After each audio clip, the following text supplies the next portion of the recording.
On today's episode, I sit down with James Stein. James is the co-founder and COO at Elevate Brands, formerly Recom Brands. We have a great discussion covering a lot of broad topics that range from everything from what James's hustle looked like in getting to where he sits today and his experience, building incredible teams, which has been a key focus for them, the daily hustle, and things that really even go as far as James's daily routine. Really great topics covered. I hope you enjoy.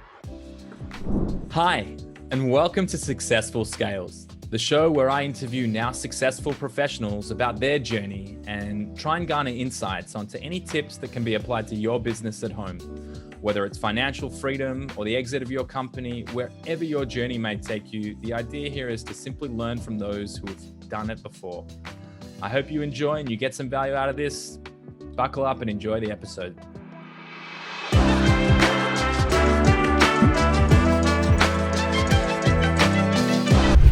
James, welcome to another episode of Successful Scales. Thanks for having me, Jon.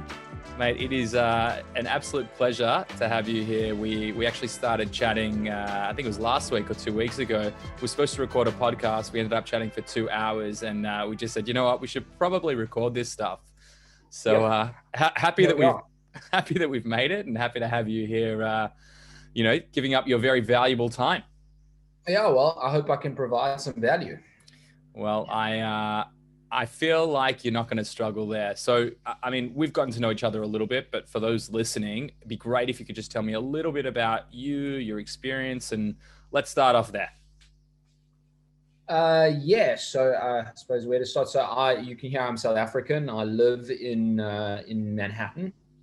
I've been in the States for now, my God, 12 years. My professional background is basically started out in real estate investment and management. Was pretty bored with the industry, to be honest with you. It wasn't fast paced enough for me. So I ended up moving into basically the distribution world. I basically cut my teeth at a company called Restaurant Depot, which is the low-cost leader in supplying independent restaurants with their food and supplies around the United States, like a Costco model where they have these massive warehouses around the country. But the difference is it's only open to businesses and 50% of the space is refrigerated and frozen. And so restaurants push around big, like kind of bellboy carts that you get in hotels, and they load up with like 80-pound boxes of meats and stuff. And I basically rotated through like their company's core operating divisions and really got a kind of an experienced PhD in operations. And then I helped start a business that's almost an identical model to Instacart, except for wholesale. So like shopping at Restaurant Depot is a pain in the ass. And there was this kind of obvious opportunity to get an API into their database and then do the picking, packing, and delivery for their customers. That's a company called Cheetah Technologies. And I had a very different vision to the founder of that business. So I left that. I'm sorry, I haven't even given you a timeline here. I left that business at the beginning of 2017, and then got into the Amazon world. I was just starting up my first private label business, and then met my business partner Ryan, who had also started up an Amazon business entirely separately to me. We're both South African and basically got connected through our community. And not only had we started the same business in the same industry, but we were living a block apart from one another in Manhattan. So it was like very serendipitous. We hit it off on very much on a personal level, same values, same point of references and stuff like that. And we started the same business and started hanging out. So we were like, yeah, let's just do this together. And that's how we got started. And then where we started in the Amazon world was we were introduced to retail arbitrage. And I had just, I couldn't believe an opportunity like this existed, that you could essentially walk into a discount retailer, scan a product barcode, and see that there was a spread between what you were buying the product for in the store and what you could flip it for on Amazon. And I had just spent the previous 2 years building out quite a super intense and much lower margin business of people picking product out of retail stores, loading them in trucks and delivering them to restaurants. So we did the quick math and we were like, well, hold on a second. There's, thousands of Marshall stores around the country. There's hundreds of Nike outlet stores. this seems like a very scalable model that we could go hire people, teach them how to buy, and ship to Amazon. So we put together a business plan. We raised a couple of $1 million from our seed investor, a guy named Hirsch Klaff, and we bought three 2008 Toyota Sienna minivans. We ripped out the seats, hired a bunch of people, and got them to head out to the stores and start buying. And basically 6 months into that model, we started getting introduced to a whole bunch of wholesalers. So instead of having to go into retail stores and buying the product, it was far more efficient to, of course, buy wholesale. So we ended up winding down the retail piece of the model, and we still have that business today. It's about is it an eight-figure reselling business that we're still operating. And then the reselling piece on Amazon is fantastic, and it's profitable immediately, and that's why we basically started there. We started where the opportunity was, but it's difficult to build any real kind of enterprise value in that business. And so we'd met the Thrasio guys actually a number of years ago when they were first getting started, and loved what they were doing, and basically started looking at that model as well. And we bought our first business at the end of 2019, and basically spent the whole of last year kind of moving into this business model in earnest. And this is actually serendipitous timing. I'm sure our funding announcement is going to be announced this week. Everything's kind of closing up and stuff. And yeah, congratulations. Thank you, man. So we're now at a team of, there's about 50 of us. We have a sizable portfolio of brands that are all performing really well post-acquisition, and the industry's super exciting. We've got the wind at our backs, and we're head down. That's it. Love it. Well, I've been sitting here jotting down a million notes, and I just found your background super interesting. And I wanted to dive into a few things. Firstly, I'd love you just to explain to those who might not be familiar with what retail arbitrage is, just to maybe elaborate a little bit, like that, really, just to make sure that everyone's on the same page here. Oh yeah, sure. So I mean, quite simply, it's just the word arbitrage is actually a bit misleading, because the definition of arbitrage is actually making a risk-free profit where you literally don't take any risk. In this case, it's really just describing the discrepancy in price between what you can buy a product for in a retail store and what you think you can sell for it online. So you literally walk into a discount retailer like a Marshalls, for example. I don't know if you're based in Israel, so you may not know. So Marshalls is like one of the largest discount retailers. They buy all of the sort of excess inventory from distressed retailers or manufacturers or whatever. And you can pick up Nike shoes there, and oftentimes great model Nike shoes, for literally like $40. So there's already existing tech. We use Scoutify. It's an app that's linked to Inventory Lab, which is an Amazon-focused inventory management system.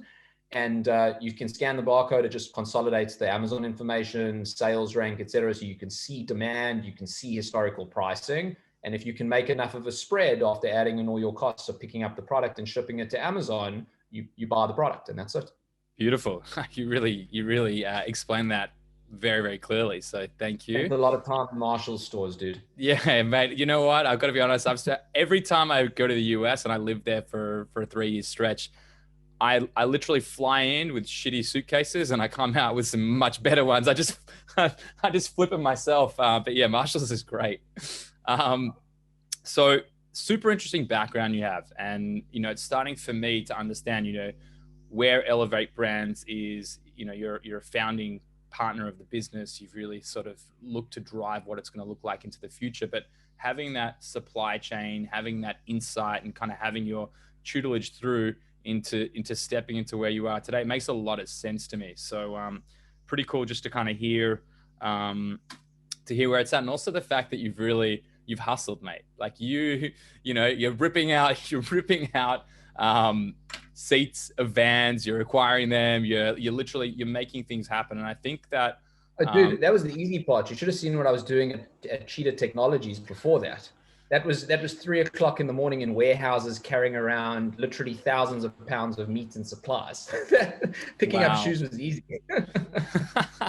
Well, that in itself, like the DNA of what you're stepping into. And I think, the whole premise of this is called successful scales, right? The idea is that we're trying to help educate people on what it is to grow a business. And I think that, like, just from hearing your story right now, it's very evident to the experience you've had, the layering of not just the operational excellence, but the experience and exposure into cheetah technology and the technology play that comes together really beautifully. But it's that push and that drive to actually make sure that you're going to succeed. I think that, that mindset and that drive are is one of the key things that really set people apart. Yeah, I couldn't agree more. And Tony Robbins says that 80% of success is psychology, 20% is technical ability, talent, or whatever. And it's true. Like, I mean, on that point, I was not a entrepreneurial kid. I wasn't a kid whose belly got fired up by selling lemonade on the side of the street. What drives my psychology, frankly, is a disdain for non-respected authority. I wasn't a very good employee. I wasn't rebellious in any way, but like, I just don't like doing things just because it's how they've always been done. And I kind of felt when I was working for other people, you kind of just need to toe that line. And that was the reason I ended up becoming an entrepreneur largely. Yeah, that resonates with me too. It's like you get to a point where you don't agree, and you actually said that you walked away from the business because you didn't believe in the vision. And that's happened to me historically too, is that you see the solutions that exist, and I think we might have even touched on it last time we chatted, but it's not trying to fit in whatever your product offering is into the solution that you're selling, but it's rather looking to solve bigger problems. And that's, I guess, for me, that was the start of my entrepreneurial journey, was that I wanted to solve problems and not sell shit. So you guys have super ambitious plans. You're really, like, I've gotten to know you a little bit, but I'm getting super familiar with the space that you play in. And obviously Elevate Brands is, an acquirer of brands, a roll up or an aggregator. Question, what do you feel about those terms? I feel like some people are a little bit touchy. No, I don't think there's anything wrong with the terms. I feel like what's happening in the industry is that everybody who's going into this it's just like, how does a seller, especially wants to sell their business, differentiate between it? Oh, there's this person doing it and there's this person doing it, right? So like, that's kind of our challenge in having conversations like this, to just to sort of allow people to get to know us and who we are, and allow our sort of just our values, frankly, to differentiate us from the other players in the marketplace. Like, there are a lot of guys that have come into the industry, I think, looking for a kind of a get quick rich scheme in a way. And I think that there is a massive opportunity here, and I totally understand why so much capital is coming into the space. But for sellers, who I'm sure is going to be the majority of your audience, it's like, how do they figure out who are like real operators versus who are thinking about this as kind of a financial arbitrage play?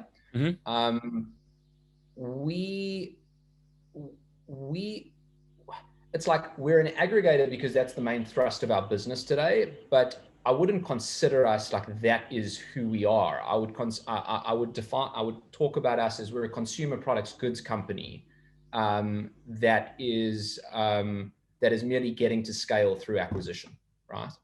And we're not looking at this as, oh, we're just going to acquire a bunch of businesses and get to scale and like we'll be rich. No, it's like, we love operating businesses. And so if we can operate this business it's not to say that we won't want to exit, like I'm sure we would, but like, if we can operate this thing for the next 20 years or so, and as long as we're growing and continuing to work with amazing people who we love and stuff, like, I've already won as far as I'm concerned, right? Like, we're looking to build a really long-term sustainable business. And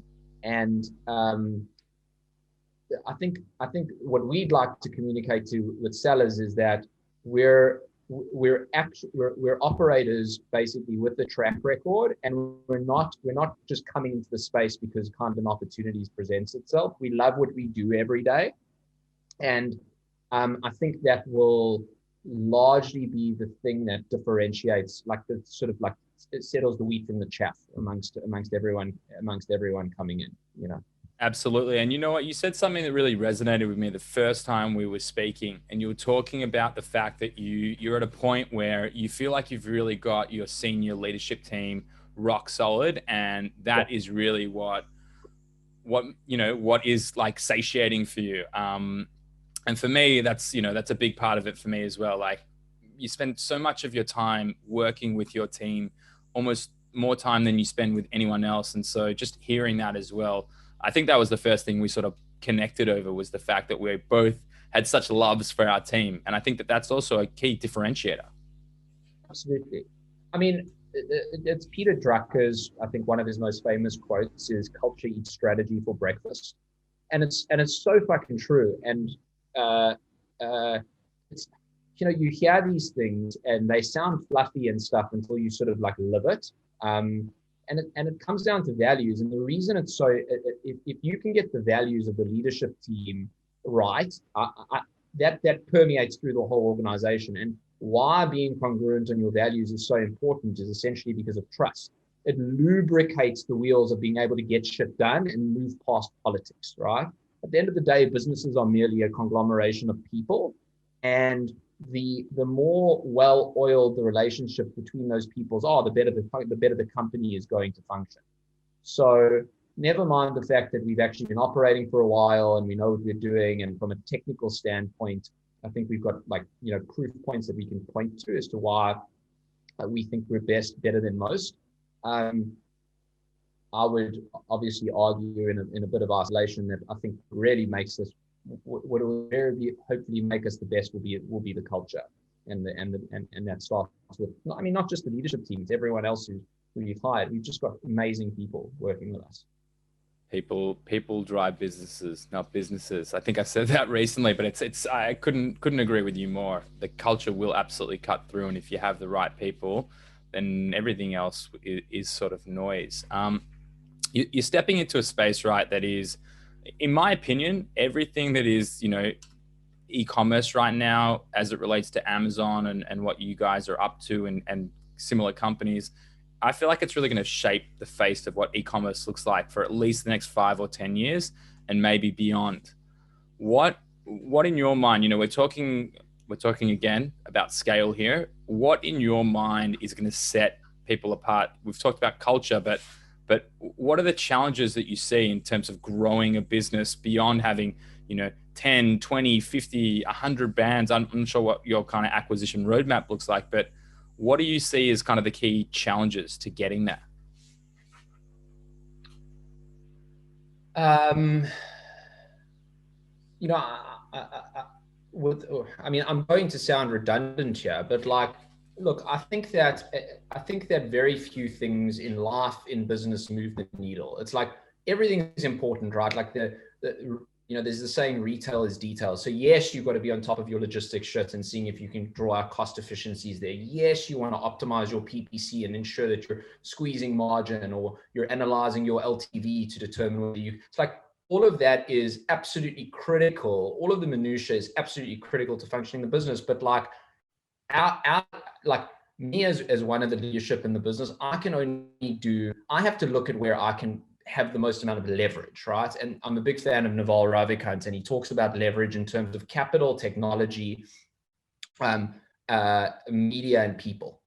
And in our business, like the one thing in terms of getting to scale, it's an acquisitions model. So we have to solve the capital piece of it, right? Which at the moment, if you do have good experience and stuff, you can raise capital. And we've got some amazing partners, and we've got that piece solved now. And then the next piece is people, right? Is people and culture, because like you get that, like our CMO is like just stupid good, and it was probably the most important hire we'll make in the company, because we all come from trading or distribution of, heavy kind of operational backgrounds, or excuse me, the other sort of C-suite guys.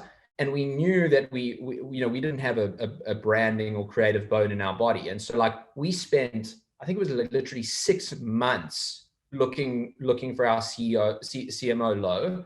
And it's like, I mean, go look at our website, go look at our social media presence. Like that's just sort of on the B2B marketing side to try to get sellers to come talk to us about potentially selling their business. I mean, the work she is doing to do a rebrand of the businesses we acquire and the creative of the businesses we acquire and the messaging to our customer base and the email marketing campaign, I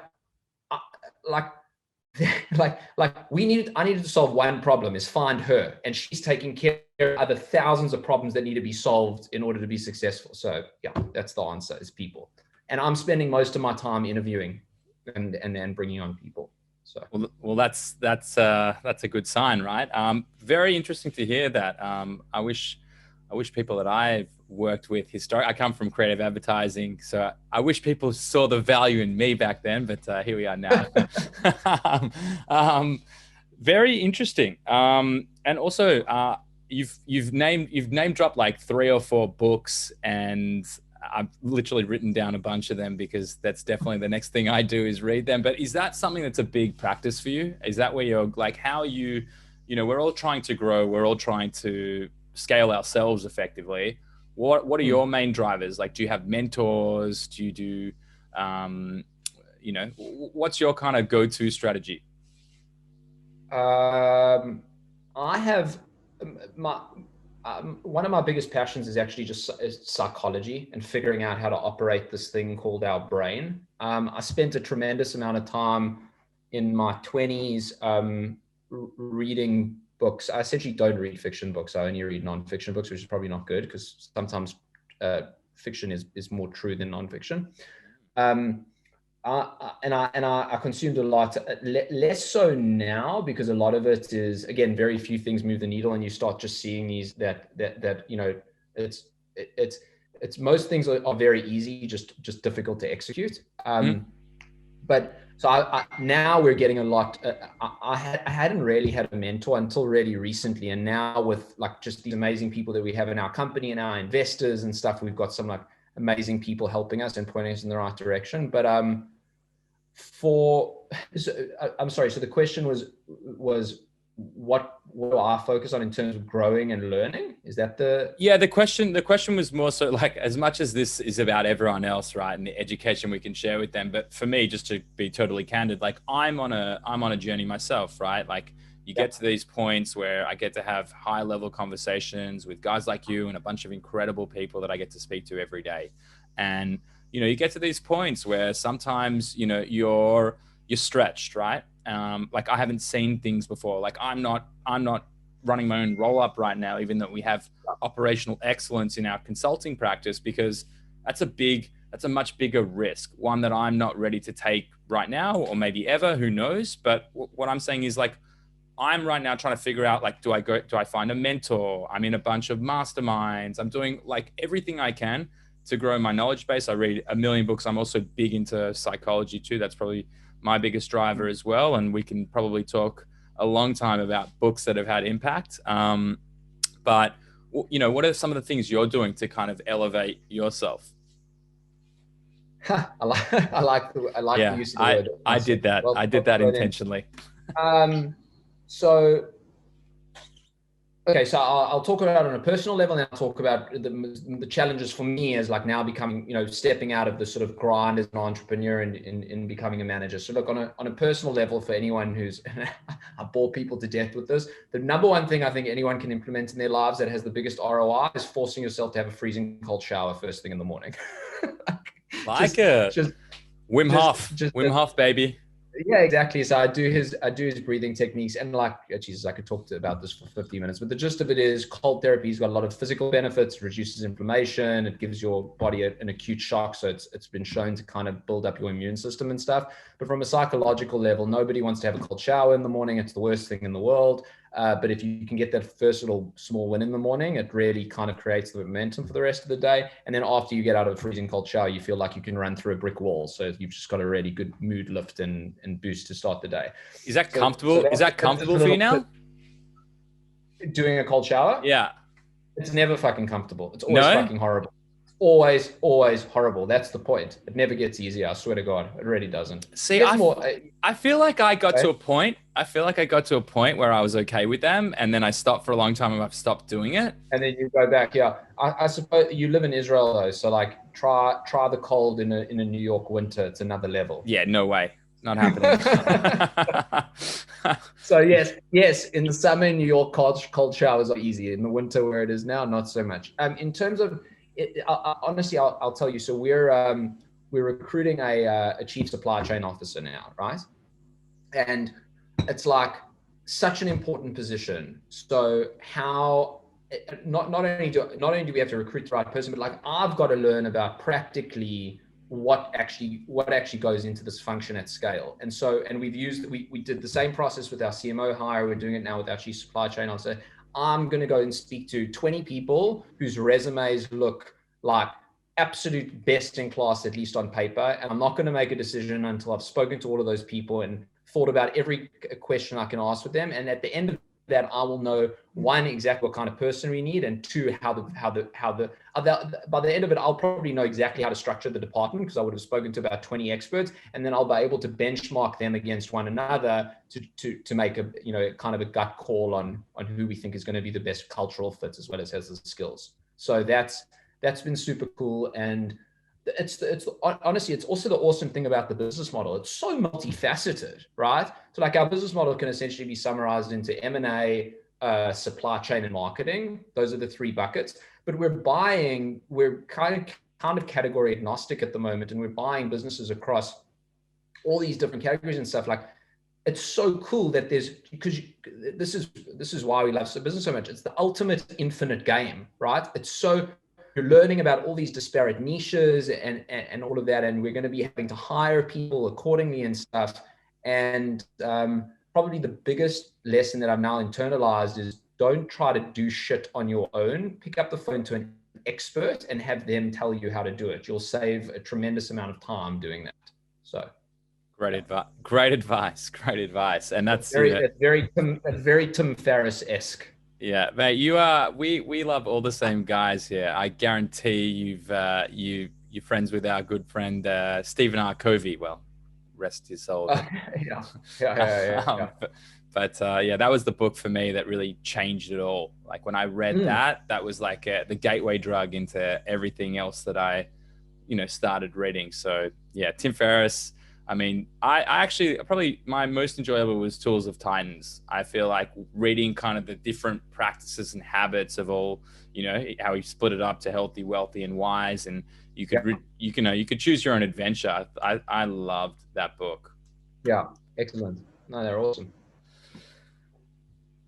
Awesome, mate. Well, I have a few more questions for you.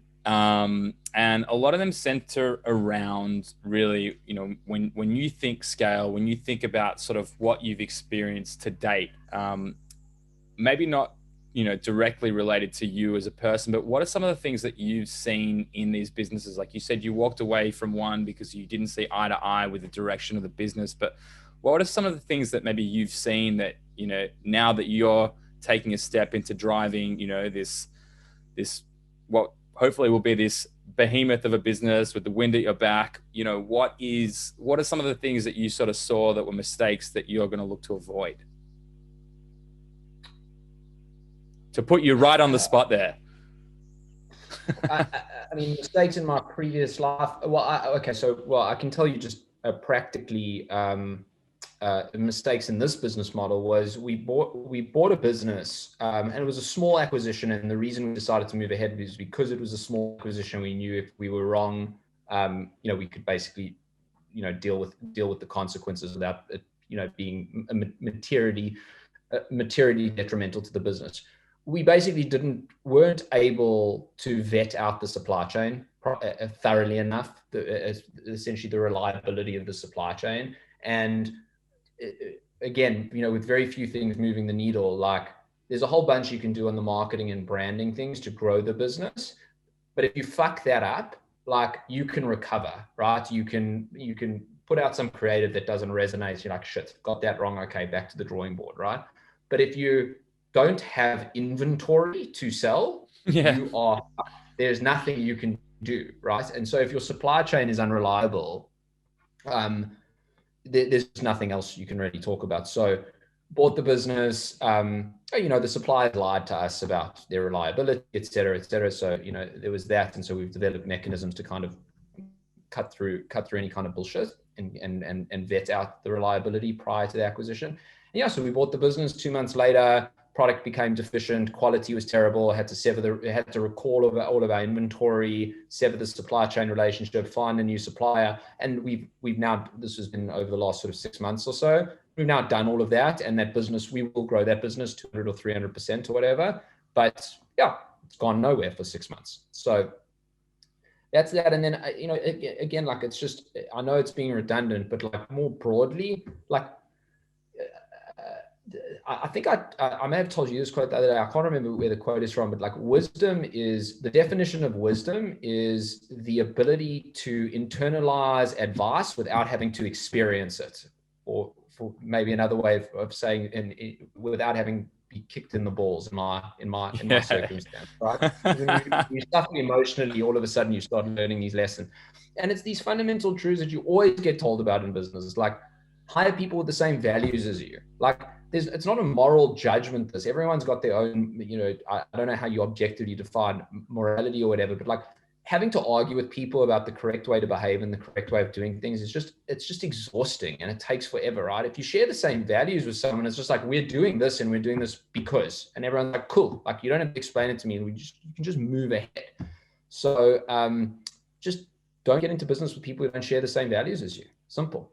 Yeah. And I've done it, I promise, like, it's just, yeah, you'll be happier, you'll enjoy it more, you'll probably make more money. Couldn't agree with you more. I mean, we didn't have a chat here today, but last week I think I was telling you about the fact that I walked away from a massive opportunity, a massive business, because I didn't believe in the ethics. And I couldn't agree with you more. I walked away from a big opportunity and a lot of money, but I am 10 times.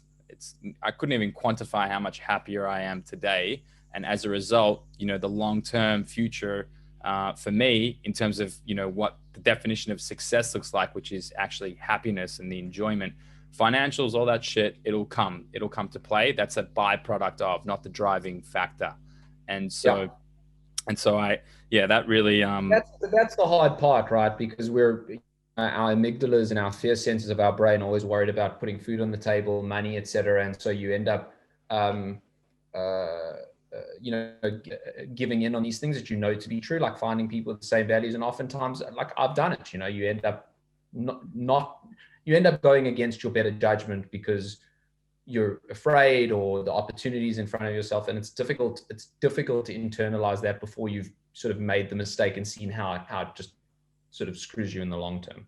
It's so hard to accept it when you're in it. For me, it was probably a 9-month process at least for me, where I knew, it's like when something feels off, it probably is. And exactly, 100%. But that's hard in and of itself, because your emotions fuck with you and they can be wrong as well. It's like, it's learning to actually, but you do typically know. And that instinct is like, oh, man, I really love this business. I really love what I'm doing and whatever. But like, man, I can't stand this partner of mine, this colleague or whatever, and it's just wrong. I don't like the way he or she does this, whatever. Most of the time, you got to extricate yourself out of those situations, because you're going to run into a wall eventually. 100%. I mean, at the end of the day, like, you can only push it so far. But if that moral compass is telling you that something's not right here, then you can't break through that ceiling. You can love what you're doing. And I think for me, the reason it took me so long to realize that was the fact that I didn't want to go back to square one. You get comfortable, you've built something, I took a company from 2 to 5 million in 12 months. And, I'm like, I've put in the hours, I've done the work. Exactly. Yeah.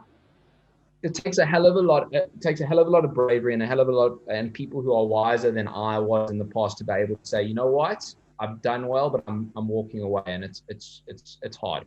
It's really hard. Did we talk about traction last time we chatted? No, I don't think so. You're going to love this one. So there's a book by a guy by the name of Gino Wickman. It's called Traction. and it defines what he calls EOS, the Entrepreneurial Operating System. It's effectively. Oh, you didn't mention it. Yeah.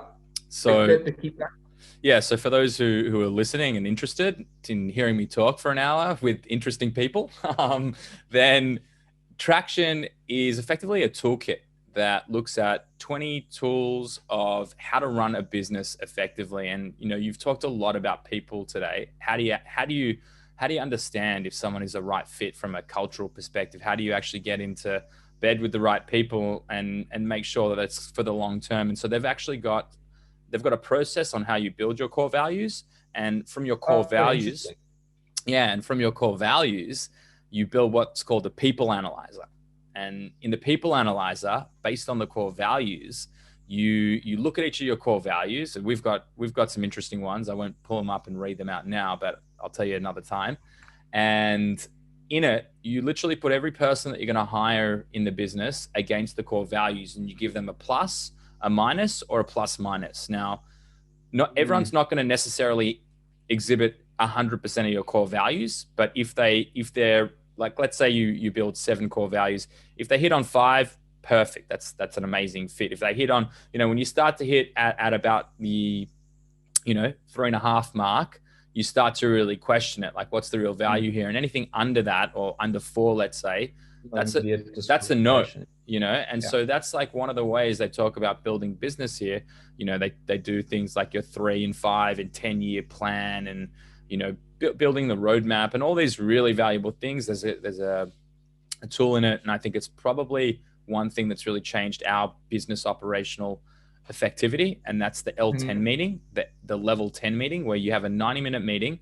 You have all senior management sit in there, and every single week at the same time, everyone has to rock up at the same time. You're not allowed to be late, and you go through the IDSs. That's where you spend the bulk of your time, which is your identify, discuss, solve. And so every single week, you're solving key issues at a senior level to really understand what's happening in your business. And so nothing gets stuck.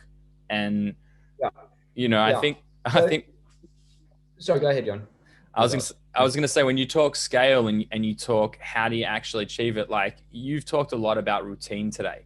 You've talked a lot about your routine, whether indirectly or directly. Like, what I'm reading from you is you're a guy who comes in and you'll have your cold shower in the morning, and you'll do your breathing techniques, and you'll have that repetition. And sorry, 70% of the time. Well, that's probably 65% better than most people, right? So I think with things like this, when we talk about scaling a business, it's that repetition, whether you like it or you don't. And I'm someone who likes to go on to the next thing and think of the next problem that we're going to solve. But those are the things that really keep it together and allow for effective scale. Totally. And I never, maybe it just didn't occur to me. So there's a bunch of these sort of operating systems for businesses. We use OKRs, objectives and key results. Similar but different, right? So each department or brand, in our case, will have their objectives for the brand on a quarterly and annual basis. You have weekly check-ins with your direct report. We review your progress to you review your key results and your progress to your key results. You help your direct reports problem solve any of them, and then you set sort of weekly sprints on to accomplish in the next week and stuff. That's basically how we're operating the business. And OKRs are amazing. They've got in Traction, they use ROCKS, which is your 90-day rolling goals. Are you guys using? I don't know. I never know how to pronounce this the right way. Maybe you do. It's either the RACI or Reiki matrix: responsible, accountable, consulted, and informed. So when you're building, I've got a process improvement consulting practice, so we have to know all about this stuff. But but one of the things that is also a great tool when you talk about building businesses is understanding not everyone needs to be involved to the nth degree. But so there's, having accountability is a key function of who is actually delivering on this. So responsible, accountable, consulted, and informed. So when we talk about marketing, for example, so you have the different tiers of where people sit, so that You make sure that things don't slip through the cracks. It's different to the OKRs because that's about sort of goal setting and delivery and KPIs. This is more so when you're delivering anything that's related to a project. It's who has to know and who's responsible. Yeah, what kind of popped into my head when you were explaining it was transparency as well in the organization. Like what I find the OKRs are really good at doing is it's kind of like a hierarchical kind of structure, so that a person, and we're actually going to be using a software to actually manage our OKR process and our weekly check-ins and stuff. And it's awesome because the company's got its OKR. That's how it works, right? You set the broad company's objective. In our case, it's, number, what kind of EBITDA we want to be targeting within the next 12 months, whatever. And like how we're going to be getting there, acquiring this amount of businesses, getting this amount of growth post-acquisition, et cetera. And then from those key results, you then divide it up. Okay, well, what do the departments need to do to get these things? And what's cool is the people towards the bottom of the hierarchy can see exactly how their key result ties all the way up to the company's broader goal, and it keeps everybody. One of the nicest compliments we've had from our colleagues is that we're providing very clear direction of what we're trying to accomplish, and that allows people to wake up and not have to think about what priorities they've got to do during the day. It's very clear what everyone's moving towards and working towards. I mean, you've really got a lot of the key factors of, I'm having a lot of these conversations right now about growing businesses. And, you've really touched on so many of the things that keep coming up is about building that structure, understanding, everyone understands what it is that they need to deliver on and what the company's objective is. It's, I had a great quote that I can't remember, so I'm not even going to attempt it here, but when you're looking to bring a group of people together, if there's no clear leadership and you're not driving in the same direction, it makes it very hard to steer the ship. So having the OKRs, having the OKRs and everyone understanding the tiered approach down of what they need to do in order to achieve it and breaking it down into those bite-sized chunks are really going to have huge impact when we talk about scale. And also, again, we're early days, but also frankly, having fun, man. Like work, it's hard work, right? And so by definition, hard work is not always fun, but like we really believe this. It doesn't have to be mutually exclusive. People who are having a good time and enjoy what they do will be, again, the cliche, right? Like if I actually enjoy what I'm doing every day, I don't give a shit how much willpower you have. I don't care if you're David Goggins. I'm going to work harder than you because I actually just enjoy it. It's just not that much of an effort for me to sit and work 18 hours a day. It's fun, right? Absolutely. So, what's the saying? It's if you enjoy what you do, you'll never work a day in your life. Yeah, I don't know how true that is necessarily. I get the spirit within which it says, yeah, for sure. Well, I know you've got to jump on another session after this. So before I let you go, I would just love to hear if you have any piece of advice that has really had impact in your career throughout your journey. What was it, and how does that apply to anyone who might be listening in? And I love I love putting you on the spot, mate.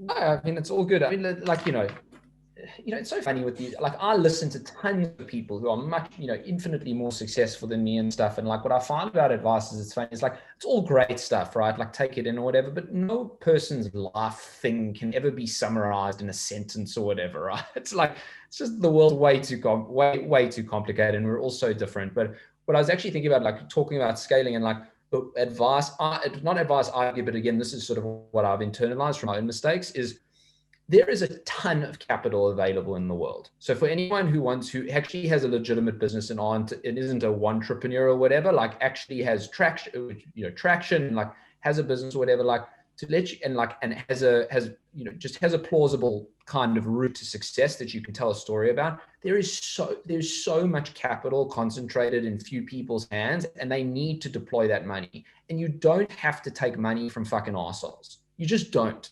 Like it may be that, and oftentimes the arseholes are the first ones that are willing to write you the check, right? That are kind of the first in line. And it would just be to be like, just be discerning about who you take money from, because like what you learn is you get into business with people, you're married to them. You end up in a contractual relationship with a person. You either, if you really don't like them, you've got two options. You shut your mouth and you continue operating in a less than ideal situation with a partner who isn't as helpful as you could have otherwise found one, or you have to get divorced and you have to start from square zero. So if you're going to raise capital, just raise it from people who you respect and really like. Love that. Love that. And so really, before I let you go, because I know you got to jump, if someone's looking to sell their brand, if someone's looking to get in touch with you, what's the best way for them to actually achieve that? Oh, you can email me directly. It's fine. James at Elevate Brands, or I don't even know if we've got I'm sure we've got a central email for our M&A team. But anyway, our head of M&A, most awesome dude, Jeremy at elevatebrands.io. You can email him directly. Reach out to us on LinkedIn. We've got to, go visit our website, elevatebrands.io. And yeah, I mean, we love, one of our, we haven't stolen the word exactly, but one of our essentially core values is meaningful work and meaningful relationships. And so if sellers just want to talk to us about what's going on in their business and they're not ready to sell yet, or they've got challenges, like we're as I said, we're here for the long term, right? So reach out to us. I hope we can be helpful. We can help optimize your business, give you some advice, have a chat, build a relationship. So yeah. Awesome. Well, James, thanks so much for taking the time out today. It's been awesome chatting. Yeah, thanks for having me, dude. It was really wonderful speaking with you. Sorry about the technical difficulties. Oh, good. Hopefully the team can figure it out. Yeah. And yeah, thanks. Sorry, I got that hard stop at one, but I'll ping you later and we can catch up. Cool.